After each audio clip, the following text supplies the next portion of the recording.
Good morning, everybody, and welcome back to another episode of This Week in Magic Online Finance. My name is Chaz Andres, and as always, we're going to get started this week with the news. The biggest story of the week, of course, is that War of the Spark preview season is finally here. We've seen a bunch of the cards, and the set is looking great. I mean, 36 Planeswalkers. How can you not love what we've got so far? And so far, it is the Planeswalkers that I like best out of what we've seen in War of the Spark.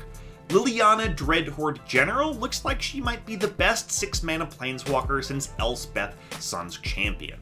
Obviously, we don't know what she's going to pre-order for an MTGO, because that's not really how it works, but in the paper world, she's pre-selling for about $20. That's a lot. I generally don't like speculating on, cards that start expensive, but if you're going to go in on any of the hyped up War of the Spark cards so far, she's the one I like the best right now. I also like Teferi Time Raveler, a really good card, but I feel like he's currently being overvalued. People just aren't used to having Planeswalkers at non-mythic rarities, so the prices on a lot of these cards, especially the exciting rares, are a little higher than they probably should be.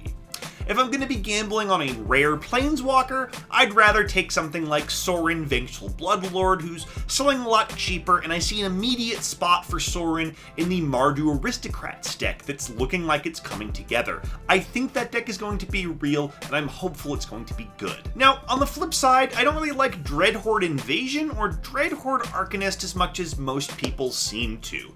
Dreadhorde Invasion, it looks kind of like a Bitter Blossom if you squint pretty hard, but its slowly growing token seems a lot easier to ignore. Dreadhorde Arcanist, meanwhile, I like the promise here, but unless you're playing pump spells, it's not going to do a whole lot. I would like these cards if they were pre-selling cheap, but with both of them selling near the $10 mark so far, I'm just not buying it. Let's move on now to Gaining Ground, where in Standard it was Arclight Phoenix, yet again gaining 6 tickets from 49 up to 55. And why not? Arclight Phoenix is the key card in Modern's best and most popular deck.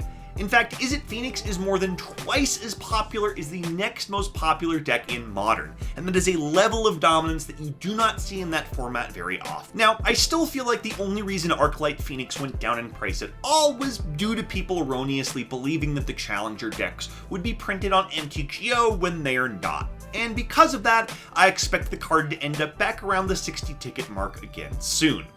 Granted, at some point Is It Phoenix will not be this dominant in Modern. Either something will get banned, or the metagame will adjust, and the price will go down when that happens. But as long as we live in the reality we are right now, there's no reason to expect Arclight Phoenix to drop in price at all. Now, speaking of Modern, the growth in MTGO signature format hasn't begun to slow down yet. Take, for example, Karn Liberated, which was last week's biggest Modern gainer. It shot up another 6 tickets this week, jumping from 27 up to 33, and that price chart has not begun to slow down yet. I wouldn't be surprised if Karn is up over the 40 ticket mark by this time next week. But Karn was not the biggest gainer of the week in Modern this week. That honor goes to Jace the Mind Sculptor, who jumped 7 tickets from 40 up to 47. And that makes some sense. In the world of paper Magic, Jace has been one of the biggest gainers of the year, jumping from $90 all the way up to $150, so I'm not surprised that the MTGO copy is finally catching up. Now, Jace bottomed out around the 30 ticket mark back in late February, but it has a much more robust price history than that. In fact, Jace was a full 80 tickets as recently as last October.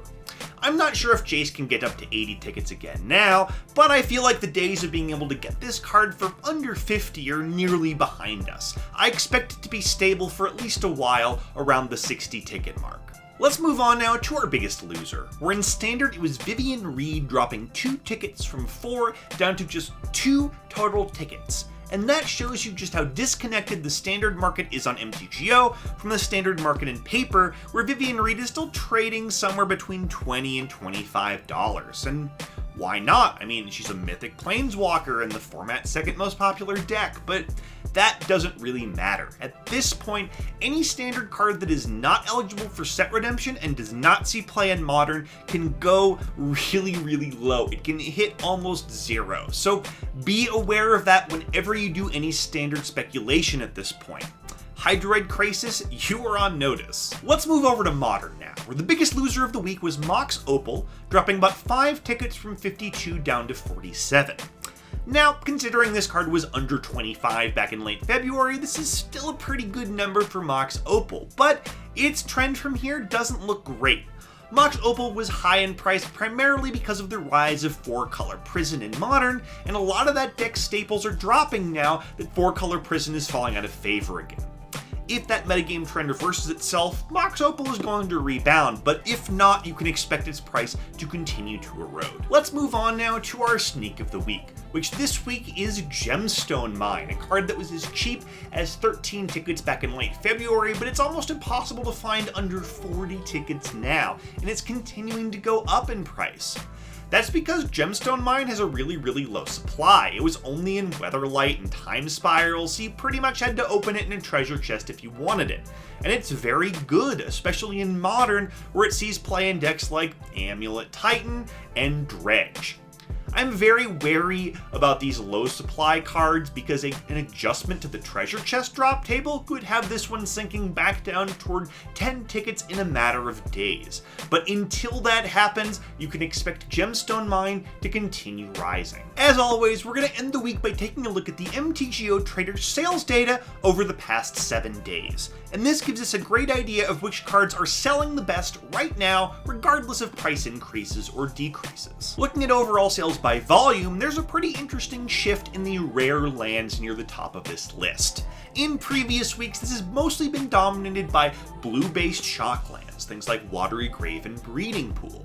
But right now it seems to be cards that are black, red, and green. Things like Stomping Ground and Dragon Skull Summit. And I think that this is in part because of the rise of Cruel Aggro and Standard, but I think it's also because of speculation and hype about Rakdos and Mardu-based brews post-War of the Spark.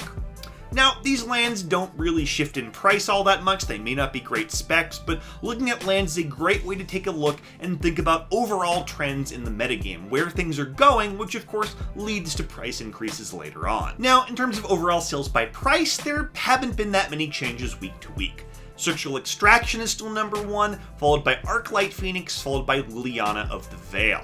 It is worth noting, however, that Gemstone Mine, Jace the Mind Sculptor, and Karn Liberated have all moved way up this list, which supports the price increases that we saw and talked about earlier. Another interesting thing that happened this week is that Chalice of the Void was the 4th best-selling card of the week by value, despite dropping in price by about 3 tickets.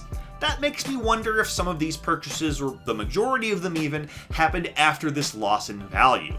If so, that could be the prelude to a rebound. So if you were interested in buying Chalice of the Void, I would strongly suggest paying attention to what its price does over the next couple of days. And that's all I've got for you today. I'll be traveling for the next couple of weeks, so there won't be any movers and shakers, but do not despair. I've recorded some great content for you in my absence that is going to help you become a better and savvier Magic Online financier.